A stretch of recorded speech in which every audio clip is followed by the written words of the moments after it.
ಮತ್ತು ನಮ್ಮ ಮಂಡ್ಯ ಲೋಕಸಭಾ ಕ್ಷೇತ್ರದ ಅಭ್ಯರ್ಥಿಯಾಗಿದ್ದಂತ ಮಾನ್ಯ ವೆಂಕಟೇಗೌಡರು ಶಾಸಕರು ವೇದಿಕೆ ಪರವಾಗಿ ಆತ್ಮೀಯವಾಗಿ ಸ್ವಾಗತಿಸುತ್ತೇನೆ.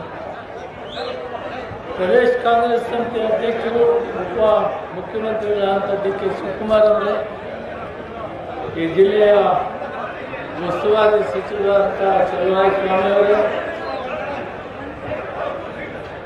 ಎಲ್ಲ ಸಚಿವರೇ,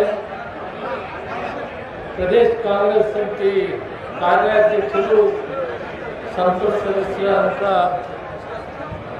ಸದಸ್ಯರೇ ಮತ್ತು ವೇದಿಕೆಯಲ್ಲಿರುವ ಎಲ್ಲ ಮಂತ್ರಿಗಳು, ವಿಧಾನಸಭಾ ವಿಧಾನ ಪರಿಷತ್ತಿನ ಸದಸ್ಯರು, ಮಾಜಿ ವಿಧಾನಸಭಾ ವಿಧಾನ ಪರಿಷತ್ತಿನ ಸದಸ್ಯರು, ಜಿಲ್ಲಾ ಕಾಂಗ್ರೆಸ್ ಅಧ್ಯಕ್ಷರು, ಬ್ಲಾಕ್ ಕಾಂಗ್ರೆಸ್ ಅಧ್ಯಕ್ಷರು, ಪದಾಧಿಕಾರಿಗಳು ಮತ್ತು ವೇದಿಕೆಯ ಮೇಲಿರುವ ಎಲ್ಲ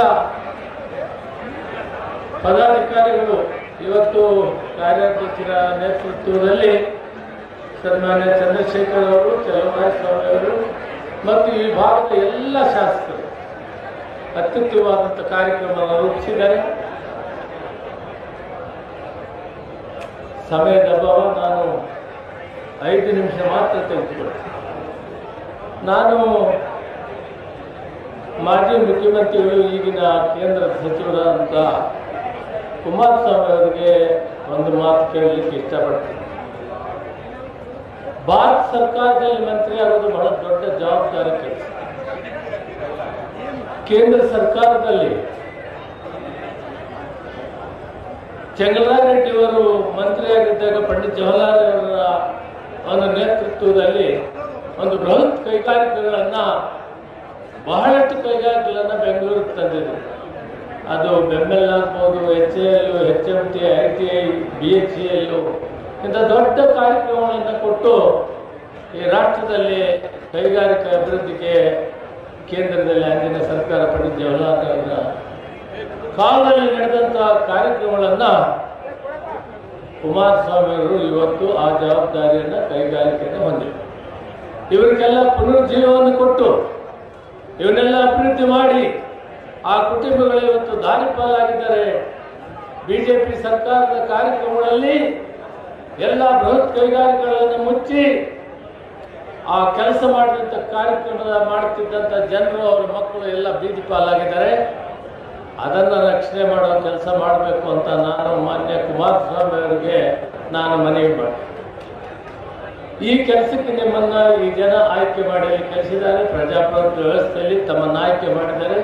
ಗೌರವಯುತವಾಗಿ ತಾವು ಈ ಕೆಲಸವನ್ನು ಮಾಡಲಿಕ್ಕೆ ನಿಮಗೆ ಜನ ಆದೇಶ ಕೊಟ್ಟಿದ್ದಾರೆ. ಆ ಕೆಲಸವನ್ನು ಮಾಡಬೇಕು ಅಂತ ನಾನು ಮನವಿ ಮಾಡ್ತೀನಿ. ಅದೇ ರೀತಿ ಸೋಮಣ್ಣ ಅವರು ಇವತ್ತು ರೈಲ್ವೆ ಮಂತ್ರಿಗಳಾಗಿದ್ದಾರೆ.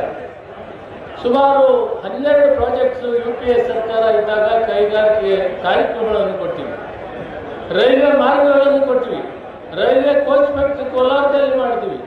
ಇವತ್ತು ಬೆಂಗಳೂರಿನಿಂದ ಕೊಳ್ಳೇಗಾಲ, ಚಾಮರಾಜನಗರ ಒಂದು ದೊಡ್ಡ ಬೃಹತ್ ರೈಲ್ವೆಯನ್ನು ಮಂಜೂರು ಮಾಡಿದ್ವಿ. ಅಂತೂ 12 ಪ್ರಾಜೆಕ್ಟನ್ನು UPA ಸರ್ಕಾರ ಇದ್ದಾಗ ನಾನು ರೈಲ್ವೆ ಮಂತ್ರಿ ಇದ್ದಾಗ ಮಾಡಿದ್ವಿ. ಆ ಕೆಲಸಗಳನ್ನು ಮಾಡಲಿ, ನಿಮಗೆ ಗೌರವ ಬರ್ತದೆ ಅಂತೇಳಿ ಜೋಶಿ ಅವರು ಇವತ್ತು ಒಂದು ಹೊಸ ಕಾರ್ಯಕ್ರಮವನ್ನು ರೂಪಿಸಿದ್ದಾರೆ. 28 ರೂಪಾಯಿ kg ಅಕ್ಕಿ ಕೊಡ್ತೀವಿ ಅಂತ ಹೇಳ್ತಾ ಇದ್ದಾರೆ. ನಾವು ಹಿಂದೆ ಸರ್ಕಾರ ಬಂದ ತಕ್ಷಣ ಸನ್ಮಾನ್ಯ ಮುಖ್ಯಮಂತ್ರಿಗಳು ಸಿದ್ದರಾಮಯ್ಯನವರು ಮತ್ತು ಉಪಮುಖ್ಯಮಂತ್ರಿಗಳು ಘೋಷಣೆ ಮಾಡಿದರು, ನಾವು 10 kg ಅಕ್ಕಿ ಕೊಡ್ತೀವಿ ಅಂತ. ಆ ಮಾತಿಗೆ ತಕ್ಕಂತೆ ನಾವು ಹೋಗಿ ಮನವಿ ಮಾಡಿದ್ವಿ. ಅವತ್ತಿದ್ದ ಮಂತ್ರಿಗಳು ಅಕ್ಕಿ ಸ್ಟಾಕ್ ಇದ್ರೂ ಕೂಡ ಕೊಡಲಿಲ್ಲ, ರಾಜಕೀಯ ಮಾಡಿ 1 kgಗೆ 12ರಿಂದ 15 ರೂಪಾಯಿ ಲಾಸ್ ಮಾಡಿ ಸಾರ್ವಜನಿಕರ ಹಣ ಕೇಂದ್ರದ ಬೊಕ್ಕಸಕ್ಕೆ ಲಾಸ್ ಮಾಡಿ ಇವರು ಇವತ್ತು ಈ ಅಕ್ಕಿಯನ್ನು ಕೊಡ್ತೀವಿ ಅಂತ ಮುಂದೆ ಬಂದಿದ್ದಾರೆ. ಆ ಅಕ್ಕಿ ಮಾರಾಟ ಮಾಡದಿದ್ರೆ 1,50,00,000 ಟನ್ಗೆ ಎಷ್ಟು ಕೋಟಿ ರೂಪಾಯಿ ಲಾಸ್ ಆಗ್ತಾ ಇದೆ ಅನ್ನೋದನ್ನ ತಿಳ್ಕೋಬೇಕಾಗ್ತದೆ. ಆ ಲಾಸ್ನಲ್ಲಿ 28 ರೂಪಾಯಿ ಕೊಡ್ತೀವಿ ಅಂತ ಹೇಳಿ ಹಿಂದೆ 18-19 ಕೊಟ್ಟರು, ಅಲ್ಲಿ ಖರ್ಚಾಗಲಿಲ್ಲ. ಈಗ ಎಲ್ಲರಿಗೂ ಕೂಡ 28 ರೂಪಾಯಿ. ಎಷ್ಟು ಜನ ಕೊಡ್ತಾರೆ ಇವರು? ಆ ಏನು ಬಫರ್ ಸ್ಟಾಕ್ ಇದೆ ಆಗ ಅವರು ಕೊಡ್ತಾರೆ, ಆಮೇಲೆ ಇವರು ಅಕ್ಕಿ ಕೊಡೋದೇ. ನಾವು ಕೇಳಿದಾಗ ಕೊಡಲಿಲ್ಲ. ಈ ದೇಶದ ಬೊಕ್ಕಸಕ್ಕೆ ಕೋಟ್ಯಾಂತರ ರೂಪಾಯಿ ಲಾಸ್ ಮಾಡಿ ಇವತ್ತು ರೈತರಿಗೆ 40 ರೂಪಾಯಿ ಕೊಟ್ಟಿದ್ದಾರೆ. ಆಂಧ್ರ ಪ್ರದೇಶ, ತೆಲಂಗಾಣ, ಛತ್ತೀಸ್ಗಢ 40 ರೂಪಾಯಿ ಕೊಟ್ಟಿದ್ದಾರೆ. ಇವತ್ತು 28ಕ್ಕೆ ಬರ್ತಾ ಇದ್ದಾರೆ. ಈ ದೇಶದ ಬೊಕ್ಕಸಕ್ಕೆ ಲಾಸ್ ಮಾಡ್ತಾ ಇದ್ದಾರೆ ಅನ್ನೋದನ್ನ ಮಾಧ್ಯಮದಲ್ಲಿ ಮನವಿ ಮಾಡ್ತಾರೆ. ಇವನ್ನೆಲ್ಲ ಮಾಡೋದು ಬಿಟ್ಟು ಯಾವುದೋ ಸೈಟ್ ವಿಷಯಕ್ಕೆ ಕ್ಷುಲ್ಲಕ ಕಾರಣ ಇಟ್ಕೊಂಡು ಪ್ರಜಾಪ್ರಭುತ್ವ ವ್ಯವಸ್ಥೆಯಲ್ಲಿ ಅಧಿಕಾರ ಜನಾದೇಶ ಕೊಟ್ಟಿದ್ದಾರೆ. ನಮಗೆ ಜನಾದೇಶ ಕೊಟ್ಟಿದ್ದಾರೆ. ನಾವು ಜನರ ಕೆಲಸ ಮಾಡ್ತಾ ಇದ್ದೀವಿ. ನಿಮಗೆ ಅಲ್ಲಿ ಕೆಲಸ ಮಾಡೋಕ್ಕೆ ಅಧಿಕಾರ ಕೊಟ್ಟಿದ್ದಾರೆ. ನೀವು ಅಲ್ಲಿ ಕೆಲಸ ಮಾಡಬೇಕು. ಒಂದು ಸೈಟ್ ವಿಷಯಕ್ಕೆ ಇಲ್ಲಿ ಬಿಜೆಪಿ, ಜನತಾದಳ, ಕಾಂಗ್ರೆಸ್ ಇವೆಲ್ಲ ಇದ್ದಾಗ ಕೂಡ ಸೈಟ್ಗಳು ಕೊಟ್ಟಿರ್ತಾರೆ. ಮತ್ತೆ ಇದನ್ನ ಕ್ಷುಲ್ಲಕ ಕಾರಣವನ್ನು ಇಟ್ಕೊಂಡು ಈ ಸರ್ಕಾರವನ್ನು ತೆಗಿಬೇಕು, ಮುಖ್ಯಮಂತ್ರಿಗಳು ತೆಗಿಬೇಕು ಅಂತ ಕೊಟ್ಟಿದ್ದಾರೆ. ಅದು ಸಾಧ್ಯವಾಗೋದಿಲ್ಲ.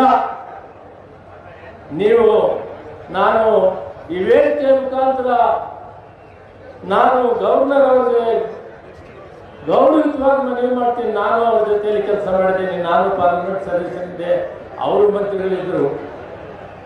ಕಾನೂನುಬದ್ಧವಾಗಿ ಗವರ್ನರ್ ಅಂದರೆ ಸಂವಿಧಾನದಲ್ಲಿ ರಾಜ್ಯ ಮಟ್ಟದಲ್ಲಿ ಒಬ್ಬರ ನಾಯಕರು ಅವರೇ, ಅವರ ಹೆಡ್ ಆಫ್ ದಿ ಕಾನ್ಸ್ಟಿಟ್ಯೂಷನ್. ಸಂವಿಧಾನಕ್ಕೆ ಭಂಗ ಬರದಂತೆ, ಪ್ರಜಾಪ್ರಭುತ್ವ ವ್ಯವಸ್ಥೆಯಲ್ಲಿ ಆಯ್ಕೆಯಾದ ಸರ್ಕಾರಕ್ಕೆ ಭಂಗ ಬರದಂತೆ ಕೆಲಸವನ್ನು ಮಾಡಬೇಕು ಅಂತ ಮನವಿಯನ್ನು ಮಾಡಿ ಈ ಅರ್ಜಿಯನ್ನು ವಾಪಸ್ ತಗೊಬೇಕು. ನೋಟಿಸ್ ಕೊಟ್ಟಿರೋದನ್ನು ಈಗಾಗಲೇ ನಾವು ಮಂತ್ರಿಗಳೆಲ್ಲ ಹೇಳ್ತೀವಿ. ಆ ಕೆಲಸವನ್ನು ಮಾಡಬೇಕು. ನಿಮ್ಮ ಗೌರವವನ್ನು ಕೂಡ ಹೆಚ್ಚಿಕೋಬೇಕು. ಯಾವುದೋ ರಾಜಕಾರಣಕ್ಕೆ ಮಾಡ್ತಾ ಇರೋ ಬಿಜೆಪಿ ಮತ್ತು ಜನತಾದಳಕ್ಕೆ ನೀವು ಮನವಿ ಅವರಿಗೆ ಅವಕಾಶ ಕೊಡುವುದು ಅಂತ ಹೇಳಿ ಸಂವಿಧಾನವನ್ನು ಎತ್ತಿಡಬೇಕು, ಪ್ರಜಾಪ್ರಭುತ್ವವನ್ನು ಎತ್ತಿಡಬೇಕು ಅಂತ ಹೇಳಿ ನಾನು ಇದನ್ನು ವಾಪಸ್ ತಗೊಬೇಕು ಅಂತ ಹೇಳ್ತಾ, ಈ ಪಾದಯಾತ್ರೆ ಕೇವಲ ಸಿದ್ದರಾಮಯ್ಯನವರ ಬಗ್ಗೆ ಅವ್ರನ್ನ ಇಳಿಸಬೇಕು ಅಂತ ಮಾಡಿದ್ದೀರಲ್ಲ, ಇದು ನಡೆಯೋದಿಲ್ಲ. ನಾವೆಲ್ಲ ಅವ್ರ ಜೊತೆಯಲ್ಲಿ ಇದ್ದೀವಿ ಅಂತ ಹೇಳಿ ನನ್ನ ಮಾತು ವಿರಾಮ ಕೊಡ್ತೀನಿ. ಜೈ